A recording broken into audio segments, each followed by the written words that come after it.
Ordinary unique coaching classes. I hope you guys are doing well. तो previous lecture में हमने discuss कर लिया था अपने BA BSc second year third semester के तीनों बुक्स का सिलेबस और इम्पॉर्टेंट चैप्टर्स, पेपर पैटर्न सभी हमने अपने प्रीवियस वीडियो में डिस्कस कर लिया था। ठीक है, तो आज से हम स्टार्ट करने जा रहे हैं अपना थर्ड सेमेस्टर का सिलेबस। तीनों बुक्स को हम कवर करने वाले हैं वन बाय वन नहीं, साइड बाय साइड। तो साइड बाय साइड हम तीनों बुक्स का सिलेबस लेके चलेंगे। तो सबसे पहले हम स्टार्ट करने जा रहे हैं पार्शियल डिफरेंशियल इक्वेशन का सिलेबस, पीडीई का। जैसे आपके प्रीवियस सेमेस्टर में ऑर्डिनरी डिफरेंशियल इक्वेशन थी, सेम वैसे ही पार्शियल डिफरेंशियल इक्वेशंस हैं। चैप्टर के नेम भी आपको सिमिलर मिलेंगे, ठीक है, बट वही है, वहाँ पे ऑर्डिनरी डिफरेंशियल इक्वेशन थी जो कि आप पढ़ चुके हो कि क्या होता है ऑर्डिनरी डिफरेंशियल इक्वेशन। अब इस सेमेस्टर में हम पढ़ेंगे partial differential equation and it is a very scoring book. बहुत अच्छे से आप इसमें ना आउट ऑफ मार्क्स लेके आ सकते हैं। मतलब जस्ट आपको प्रैक्टिस चाहिए। ओडी आपने पढ़ ही रखी है, ठीक है, और अगर उसे आपने अच्छे से पढ़ा है तो इसमें तो बहुत कम मेहनत की ज़रूरत है, तो आप इसमें बहुत अच्छे नंबर लेके आ सकते हैं। तो इस बुक को तो आपको बिल्कुल अच्छे से करना है, ठीक है। मैं लेक्चर के स्टार्टिंग में ही बता रही हूँ ताकि आप बिल्कुल भी ढील ना छोड़ो, अच्छे से करो इसको। जितने भी इसमें चैप्टर्स एक्सरसाइज हम करते रहेंगे उनको साथ के साथ आपको करना है। डाउट्स आपको कॉमेंट सेक्शन में पूछने हैं, ठीक है। तो आज हम स्टार्ट करेंगे अपना chapter number 1, formation of partial differential equations. जैसे कि आपको पता है, आपने अगर प्रीवियस लेक्चर देखा हो तो, और हाँ, लिंक जो है वो सिलेबस डिस्कशन का और पेपर पैटर्न का वो मैं दे दूंगी इस वीडियो के डिस्क्रिप्शन बॉक्स में, या फिर कमेंट सेक्शन में भी मैं लिंक जो है वो प्रोवाइड करा दूंगी, तो आप वहाँ से देख सकते हैं अगर आपने नहीं देखी है तो। क्योंकि देखो, आप सेमेस्टर जो है वो स्टार्ट करने जा रहे हो, तो एटलीस्ट आपको इतना पता होना चाहिए कि हमारा सिलेबस है, किस टाइप से हमें चैप्टर्स कवर करने हैं, कितनी बुक्स हैं हमारे पास, बुक्स के नाम क्या है। तो वो सभी मैंने लेक्चर में सब पूरा डिटेल में डिस्कस किया है, तो आप वहां से देख सकते हो। तो जैसे कि आपको पता है, यूनिट 1 में 3 चैप्टर्स थे हमारे, 1, 2, 3।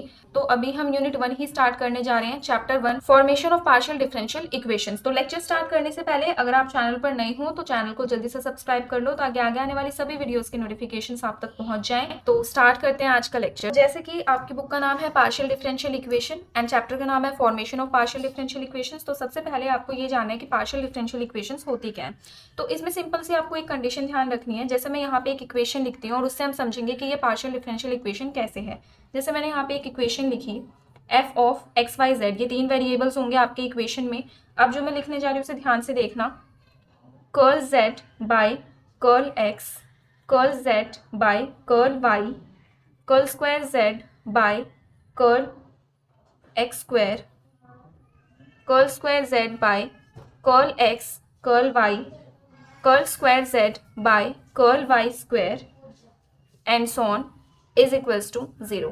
अब क्या ये पार्शियल डिफरेंशियल इक्वेशन है, आपको कैसे पता लगेगा? देखिए, पार्शियल डिफरेंशियल इक्वेशन क्या होती है, कोई भी डिफरेंशियल इक्वेशन जिसमें, अब जैसे ये देख रहे हो आप, जैसे मैं बोल रही हूँ curl by curl x, curl z by curl x, ये है क्या एक्चुअल में? ये है पार्शियल डेरिवेटिव्स, ठीक है। आपको पहले से पता है पार्शियल डेरिवेटिव करते हैं ना, partial derivative of this with respect to this, तो उसी टाइप से वही सेम चीज़ यहाँ पे है। तो पार्शियल डिफरेंशियल इक्वेशन में फर्स्ट कंडीशन है कि आपके पार्शियल डेरिवेटिव्स इन्वॉल्व होंगे। नाम से ही पता चल रहा है partial differential equation means partial derivatives involve होंगे। इसके पार्शियल डेरिवेटिव करने हैं, किसके रिस्पेक्ट में करना है, वो चीज़ आपको यहाँ पे मेन कंडीशन ध्यान रखनी है। आपको पार्शियल डेरिवेटिव करना है डिपेंडेंट वेरिएबल का। डिपेंडेंट वेरिएबल आपका एक भी हो सकता है, एक से ज़्यादा भी हो सकता है, विद रिस्पेक्ट टू 2 और मोर इंडिपेंडेंट वेरिएबल्स। अगर मैं यहाँ पे बात करूँ तो z आपका डिपेंडेंट वेरिएबल है, ठीक है, और x और y ये दोनों आपके इंडिपेंडेंट वेरिएबल हैं। तो जो आपके दो चीजें हैं यहाँ पे, एक डिपेंडेंट वेरिएबल, डिपेंडेंट वेरिएबल आपके एक भी हो सकते हैं और एक से ज्यादा भी हो सकते हैं, 1 और मोर, ठीक है, 1 और मोर। उसी वही इंडिपेंडेंट वेरिएबल जो है आपके, इंडिपेंडेंट वेरिएबल आपके 1 नहीं हो सकते, 2 होने चाहिए या फिर उससे ज़्यादा होने चाहिए। तो ये कंडीशंस आपको ध्यान रखनी है। पार्शियल डिफरेंशियल इक्वेशन क्या होती है, सबसे पहले पार्शियल डेरिवेटिव्स इन्वॉल्व हों उसमें, और पार्शियल डेरिवेटिव भी कैसे, डिपेंडेंट वेरिएबल का partial derivative with respect to independent variable. और इस चैप्टर में हम क्या लेके चलेंगे, z होगा आपका dependent variable, z is your dependent variable and your independent variable is x and y। तो यहाँ पे आपके 1 डिपेंडेंट वेरिएबल है, 2 इंडिपेंडेंट वेरिएबल है, और ये जो इक्वेशन होगी आपकी इस फॉर्म की कोई भी इक्वेशन, उसे हम कहेंगे पार्शियल डिफरेंशियल इक्वेशन, क्योंकि इसमें पार्शियल डेरिवेटिव्स भी इन्वॉल्व हैं और डिपेंडेंट वेरिएबल के पार्शियल डेरिवेटिव इन्वॉल्व हैं with respect to independent variable, जैसे curl z by curl x, curl z by curl y, curl square z by curl x square, ठीक है। ऑर्डर आपका very कर सकते हैं, यहाँ पे फर्स्ट ऑर्डर के हैं, यहाँ पे सेकंड ऑर्डर के हैं, थर्ड ऑर्डर के भी आ सकते हैं। तो ये होती है आपकी पार्शियल डिफरेंशियल इक्वेशन। ये चीज़ मैंने आपको बताई थी कि यहाँ पे हम एक्स और वाई को इंडिपेंडेंट वेरिएबल लेके चलेंगे और जेड को डिपेंडेंट वेरिएबल लेके चलेंगे। और यहाँ पे हम पार्शियल डेरिवेटिव ही क्यों कर रहे हैं, क्योंकि देखिए जब भी आपके इंडिपेंडेंट वेरिएबल एक से ज़्यादा हो जाते हैं तो आपको उस टाइम पार्शियल डेरिवेटिव आपको इन्वॉल्व करने होते हैं, क्योंकि अब इंडिपेंडेंट वेरिएबल आपके एक से ज़्यादा हैं। तो जब आप पार्शियल डेरिवेटिव करोगे तो किसके रिस्पेक्ट में करोगे, तो इसीलिए हम क्या करते हैं, पार्शियल डेरिवेटिव करते हुए एक वेरिएबल को कांस्टेंट रखते हैं और दूसरे के रिस्पेक्ट में करते हैं, सेम उस दूसरे वाले को कांस्टेंट रखते हैं और फर्स्ट वाले के रिस्पेक्ट में करते हैं। तो जब भी आपके पास मतलब इन फ्यूचर कभी भी आपको ये चीज़ ध्यान रखनी है कि जब भी आपके पास इंडिपेंडेंट वेरिएबल एक से ज़्यादा होते हैं तो उस टाइम पे हमें पार्शियल डेरिवेटिव इन्वॉल्व करना ही पड़ता है। ठीक है, ये आपके रिमार्क्स में भी गिवन है, इंपॉर्टेंट पॉइंट है जो आपको ध्यान रखना है।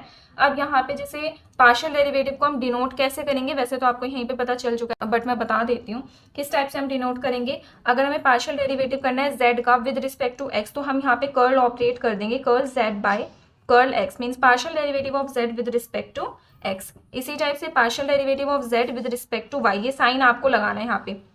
जैसे डिफ्रेंसिएशन के लिए हम डी लगाते हैं, सेम पार्शियल के लिए यहाँ पे कर्ल लगेगा। इसी टाइप से सेकंड ऑर्डर का है तो curl square z by curl x square, curl square z by curl y square और curl square z by curl x curl y। हम यहाँ पे सिर्फ सेकंड ऑर्डर तक के पढ़ेंगे इस चैप्टर में। ठीक है, अब नेक्स्ट चीज़ क्या है आपके पास, अब देखो इतने सारे आपके पास क्वेश्चंस आएंगे, एग्जाम्पल्स आएंगे, तो आप इस इतनी मतलब थोड़ी लेंथी सी टर्म है, इसको तो आप नहीं लिखेंगे। तो इनकी प्लेस पे, और ये चीज़ आपको बहुत अच्छे से ध्यान रखनी है क्योंकि आपको जो मैं चीज़ अब बताने वाली हूँ वही लिख के मिलेगी, इस टाइप से नहीं मिलेंगे complete. Curl z by curl x के लिए हम यूज़ करने वाले हैं p। जहाँ पे भी आपको p लिखा हुआ मिलता है that means partial derivative of z with respect to x। इसी टाइप से curl z by curl y के लिए हम यूज करेंगे q लिखा हुआ मिलता है that means partial derivative of z with respect to y। Curl square z by curl x square के लिए हम यूज करने वाले हैं r। Curl square z by curl y square के लिए यूज करने वाले हैं t and curl square z by curl x curl y के लिए यूज करने वाले हैं s। ठीक है, तो p q r s t ये 5 आपके यहाँ पे वेरिएबल्स हो जाएंगे जो कि हम इनकी नोटेशन के लिए यूज़ कर रहे हैं। तो ये आपको चीज़ ध्यान रखनी है थ्रू आउट द चैप्टर और बल्कि इस पूरी बुक में ये चीज़ आपको ध्यान रखनी है। ठीक है, तो ये आप अच्छे से याद कर लेंगे कि P Q R S T stands for what. ठीक है, curl z by curl x, curl z by curl y, इन सभी के लिए हम यहाँ पे ये वेरिएबल्स जो हैं वो लेके आए हैं। तो ये बहुत इंपॉर्टेंट चीज़ है जो आपको ध्यान रखनी है, एग्जाम्पल्स और क्वेश्चंस में आपको इसी टाइप से ही लिखा हुआ मिलेगा। अब एक मोस्ट इंपॉर्टेंट चीज़ इस चैप्टर में हम पढ़ने क्या वाले हैं, जैसे आपको चैप्टर के नाम से पता चल रहा है formation of partial differential equations. इस चैप्टर में हम पार्शियल डिफरेंशियल इक्वेशंस को बनाएंगे, बट मेथड भी तो होते हैं, किस टाइप से हम करेंगे। तो यहाँ पे आपके पास 2 मेथड्स हैं, ठीक है, 1 एंड 2, ये 2 मेथड्स हैं यहाँ पे पार्शियल डिफरेंशियल इक्वेशन को फॉर्म करने के। सबसे पहला मेथड है कि आप जो भी आर्बिट्ररी कॉन्स्टेंट्स आपको दिखते हैं उन्हें एलिमिनेट कर दो। फर्स्ट मेथड है बाय एलिमिनेटिंग आर्बिट्ररी कॉन्स्टेंट्स। ठीक है, ये आपका फर्स्ट मेथड है कि आप आर्बिट्ररी कॉन्स्टेंट्स को एलिमिनेट करो। सेकंड क्या करना है आपको, बाय एलिमिनेटिंग मीन्स करना तो एलिमिनेट है, जो भी चीज़ आपको दिख रही है उसको एलिमिनेट कर दो।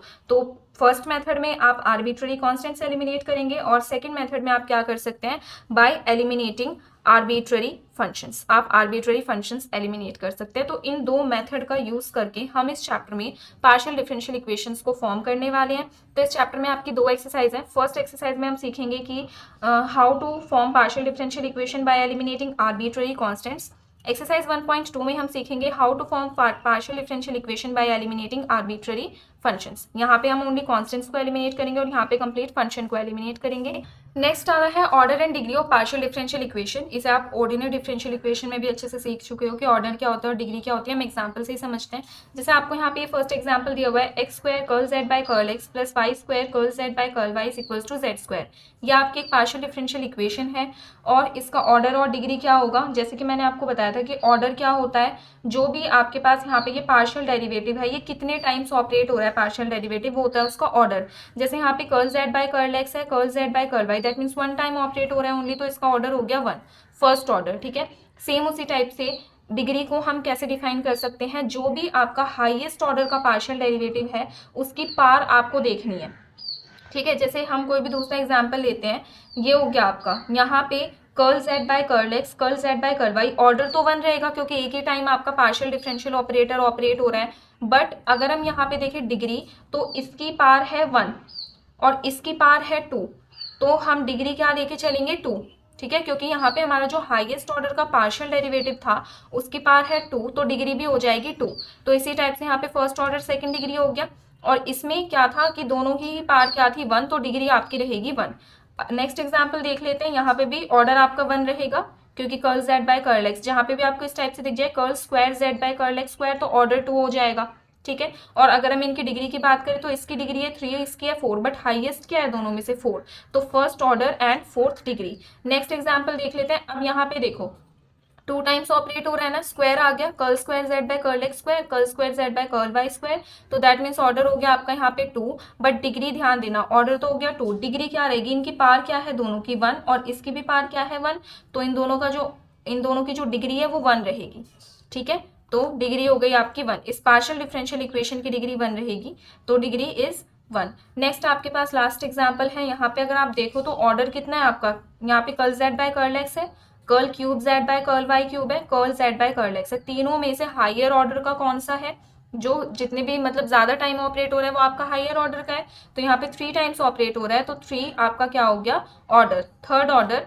एंड डिग्री क्या होगी इसकी, डिग्री हम किसकी देखते हैं, हाईएस्ट ऑर्डर की पार देखते हैं। अब हमें इनकी पार नहीं देखनी, यहाँ पे आप डिग्री 2 मत लिख देना, हमें किसकी पार देखनी है, जो हायर ऑर्डर का है उसकी पार देखनी है। ये आपका हायर ऑर्डर का है, इसकी पार कितनी है 1, तो डिग्री भी क्या होगी आपकी 1। आई होप आपको ऑर्डर और डिग्री अच्छे से क्लियर हो गया होगा। इस टाइप ये जो ऑर्डर और डिग्री है ये आपके कंपल्सरी क्वेश्चंस में कभी कभी पूछ लेते हैं।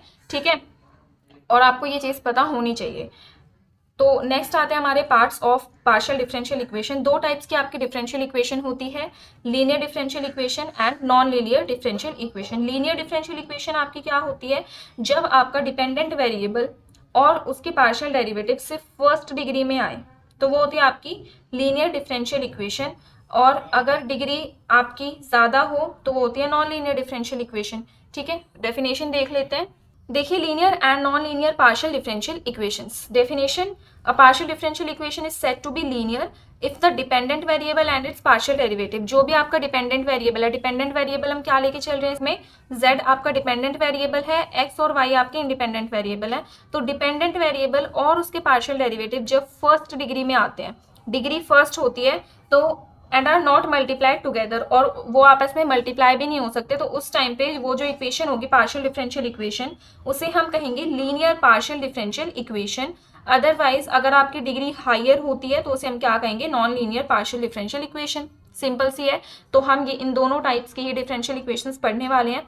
अब एट लास्ट क्या आता है आपका, formation of partial differential equation by elimination of arbitrary constant. जैसे कि मैंने आपको बताया 1.1 में हम क्या पढ़ेंगे, आर्बिट्ररी कांस्टेंट्स को एलिमिनेट करके आप कैसे पार्शियल डिफरेंशियल इक्वेशन फॉर्म कर सकते हो। तो वही सेम चीज अब यहाँ पे मेथड बताया हुआ है कि किस मेथड से आप करोगे। फॉर एग्जाम्पल इस टाइप से आपको ये इक्वेशन जो है वो गिवन है, यहाँ पे आप देख रहे हो कि एक्स वाई जेड तो आपके वेरिएबल्स हो गए, dependent variable as well as independent variable, but यहाँ पे आपके ए और बी ये दोनों आर्बिट्ररी कांस्टेंट्स हैं, तो आपको कैसे भी करके करना क्या है, इन दोनों कांस्टेंट्स को ना रिमूव करना है। जैसे आप इनको एलिमिनेट कर दोगे तो आपके पास जो इक्वेशन आएगी उसे हम कहेंगे पार्शियल डिफरेंशियल इक्वेशन। ठीक है, तो अब देखते हैं इसका प्रोसीजर क्या रहेगा, कैसे करना है आपको। बहुत ही इजी सा है, 2-3 स्टेप्स आप याद करोगे, उसी से ही आपके एग्जांपल्स और क्वेश्चंस जो है वो एक्सरसाइज 1.1 के हो जाएंगे। तो जो हमें इक्वेशन गिवन थी वो थी ये, इसे हम ले लेंगे इक्वेशन नंबर 1। अब आपको करना क्या है, एग्जाम्पल्स के लिए भी मैं बता रही हूँ, सेम वही रहेगा जो मैं बता रही हूँ आपको, सेम एग्जाम्पल्स और क्वेश्चन दोनों में। आपको क्या करना है, जो आपको इक्वेशन गिवन है उसे आपको ले लेना है इक्वेशन नंबर 1। इस इक्वेशन को आपको डिफरेंशिएट करना है विद रिस्पेक्ट टू x, जो आएगा डिफरेंशिएशन के बाद उसे आप ले लेंगे इक्वेशन नंबर 2। देन सेम इसी इक्वेशन को आपको डिफरेंशिएट करना है with respect to y। After differentiation जो भी इक्वेशन आएगी उसे आप ले लेंगे इक्वेशन नंबर 3। अब आपके पास 3 इक्वेशंस बन चुके हैं, 1, 2, 3। इन तीनों इक्वेशंस का यूज करके आपको इन दोनों कॉन्स्टेंट्स को कर देना है एलिमिनेट। एलिमिनेट करने के बाद आपके पास ये इक्वेशन बनेगी और इसे ही हम कहेंगे पार्शियल डिफरेंशियल इक्वेशन। ठीक है, और ऑर्डर आप इसका देख ही सकते हैं, ऑर्डर और डिग्री मैंने आपको बता दिया है। फर्स्ट ऑर्डर है तो फर्स्ट ऑर्डर का लिखेंगे, सेकंड ऑर्डर है तो सेकंड ऑर्डर का लिखेंगे। ठीक है, और एट लास्ट ये लाइन लिखनी बहुत जरूरी होती है कि partial differential equation of first order, partial differential equation of second order, तो ये चीज़ आपको ज़रूर लिखनी है। तो इस टाइप से आप किसी भी पार्शियल डिफरेंशियल इक्वेशन को फॉर्म कर सकते हो बाय एलिमिनेटिंग आर्बिट्ररी कॉन्स्टेंट्स। अब ये जो मेथड है ये आपको अच्छे से क्लियर होगा जब हम करेंगे एग्जाम्पल्स। तो एग्जाम्पल्स हम नेक्स्ट लेक्चर में करेंगे, उससे पहले यहाँ पे कुछ रिमार्क्स गिवन है जो कि इंपॉर्टेंट है, उन्हें आपको देखना है। तो ये जो रिमार्क्स है ये आपके लिए बहुत ज़्यादा इंपॉर्टेंट है, ठीक है। इससे जब आप एग्जाम्पल्स और क्वेश्चंस करोगे ना तो उसमें भी आपको बहुत ज़्यादा हेल्प मिलने वाली है, ठीक है। एक आइडिया लग जाएगा आपको कि किस टाइप से आपके पास पार्शियल डिफरेंशियल इक्वेशन आएगी। तो देखिए यहाँ पे फर्स्ट रिमार्क है आपका कि आपके पास दो चीज़ें होती हैं, एक होता है आर्बिट्ररी कॉन्स्टेंट, जैसे कि अभी हमने जो जनरल फॉर्म देखी उसमें आपके दो आर्बिट्ररी कॉन्स्टेंट्स थे ए एंड बी, ठीक है।